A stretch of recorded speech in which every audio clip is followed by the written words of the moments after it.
Bihar board के matric और inter exam में क्या हर दिन सीट बदले जाएंगे? क्या उनका सेंटर, बच्चों का सेंटर जहां जाता है वहां पर जो बच्चे बैठाए जाते हैं उनकी सीटिंग अरेंजमेंट, क्या बच्चों का सीट, क्लासरूम, उनके टेबल, बेंच, बैठने की जगह, क्या ये हर दिन बदला जाता है या फिर एक बार बच्चे को जो सीट मिल जाता है सारे एग्जाम के दिन वही सीट रहता है?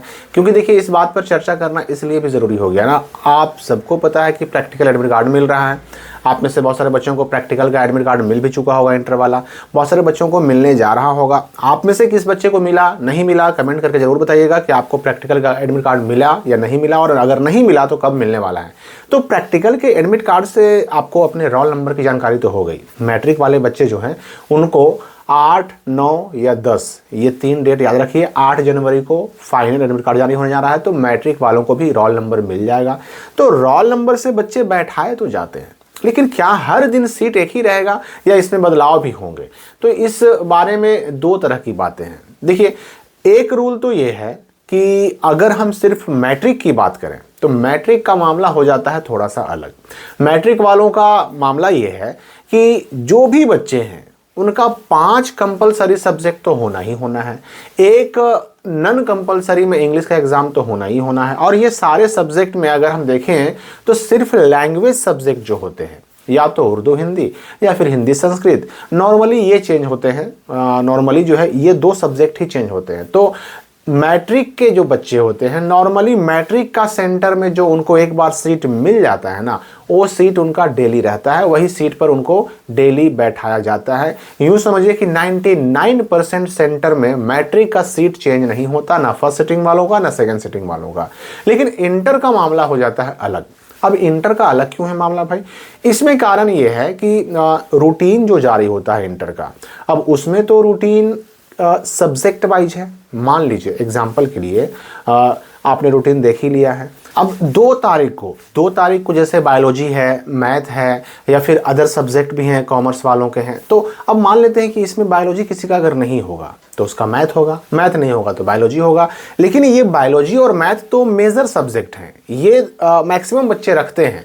पर कुछ सब्जेक्ट ऐसे हैं जो बच्चे नहीं रखते। अब एग्रीकल्चर लेने वाले बच्चों की संख्या काफ़ी कम हो जाती है। या फिर अगर हम आर्ट्स में आ जाए ना, तो आर्ट्स में कुछ सब्जेक्ट ऐसे हैं जिनको बच्चे बहुत ज़्यादा लेते हैं। History, geography, political science, economics, ये सब बच्चे ज़्यादा लेते हैं।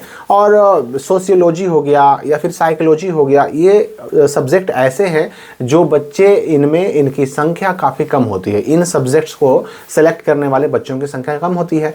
तो अब अगर एक ही सीट हर दिन रखा जाए ना, तो उसमें क्या होगा कि किसी किसी सब्जेक्ट वाले दिन बच्चे बिल्कुल कम रहेंगे। किसी किसी क्लासरूम में हो सकता है कि 2 ही बच्चे बैठे रह जाएं, किसी में 3 ही बच्चे बैठे रह जाएं।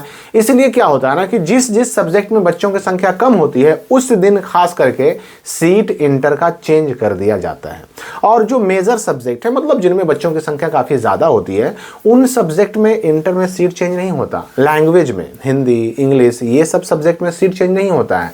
Biology, math, chemistry, physics, normally ये सब में चेंज नहीं होता है। हालांकि चाहे स्कूल जहां पर सेंटर गया आपका चाहे तो चेंज कर सकता है, लेकिन नॉर्मली इन सारे सब्जेक्ट में मैक्सिमम बच्चे ये सब्जेक्ट लेते ही लेते हैं। इसलिए इन सब्जेक्ट के एग्जाम के दिन सीट जो है ना, फिजिक्स में, केमिस्ट्री में, बायोलॉजी में सीट वही रखी जाती है। लेकिन जैसे ही लैंग्वेज के बाद अगर कोई दूसरा सब्जेक्ट आता है जिसमें बच्चों की संख्या कम होती है, तो सीट आपका चेंज कर दिया जाता है, रूम भी चेंज हो जाते हैं, आपके साथ बैठने वाले बच्चे भी चेंज हो जाते हैं।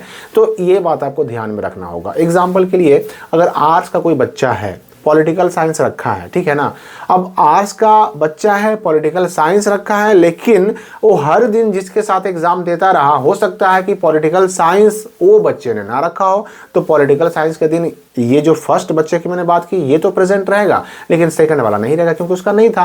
तो इसमें यह होता है कि बच्चों की संख्या कम होने पर जो अलग अलग सीट हैं वो चेंज कर दिए जाते हैं। ये सारा कुछ सेंटर पे डिपेंड करता है, और इसके लिए ऐसा नहीं कि बिहार बोर्ड से कोई निर्देश होता है। सेंटर को अपने लेवल से, अपने स्तर से जो है ना, इन सारी चीज़ों का मैनेजमेंट करना होता है, ताकि बच्चों की संख्या के हिसाब से सीट अरेंजमेंट भी हो, रूम भी भरा हुआ हो, और इन्विजिलेटर को, क्लास में ड्यूटी करने वालों को परेशानी भी ना हो। तो मैट्रिक वालों का का सीट नॉर्मली चेंज नहीं होता, इंटर वालों का सीट चेंज होता है, लेकिन जो जिन जिन सब्जेक्ट में बच्चों की संख्या ज़्यादा होती है उन सब्जेक्ट में नॉर्मली सीट चेंज नहीं होता, पर जिन सब्जेक्ट्स में बच्चों की संख्या कम होती है उन सारे सब्जेक्ट के एग्ज़ाम के दिन इंटर वालों का जो सीट है वो चेंज हो सकता है। ये डिपेंड करता है सेंटर पे। आर्ट्स में भी, साइंस में भी, कॉमर्स में भी, तीनों में ये सीट चेंज हो सकता है। कंप्यूटर साइंस की बात कीजिए ना, कंप्यूटर साइंस आपका साइंस में भी होता है, कॉमर्स में भी होता है और आर्ट्स में भी होता है, और इसमें भी बच्चे की संख्या, जो एग्ज़ाम देने वाले बच्चे हैं उनकी संख्या काफ़ी कम होती है, तो इसमें सीट चेंज हो जाता है। ये बात आपको दिमाग में रखनी होगी। और इस बारे में कोई डाउट आपका अगर बच गया हो तो कमेंट में पूछ सकते हैं, हम मिलेंगे अगली वीडियो में नए अपडेट के साथ।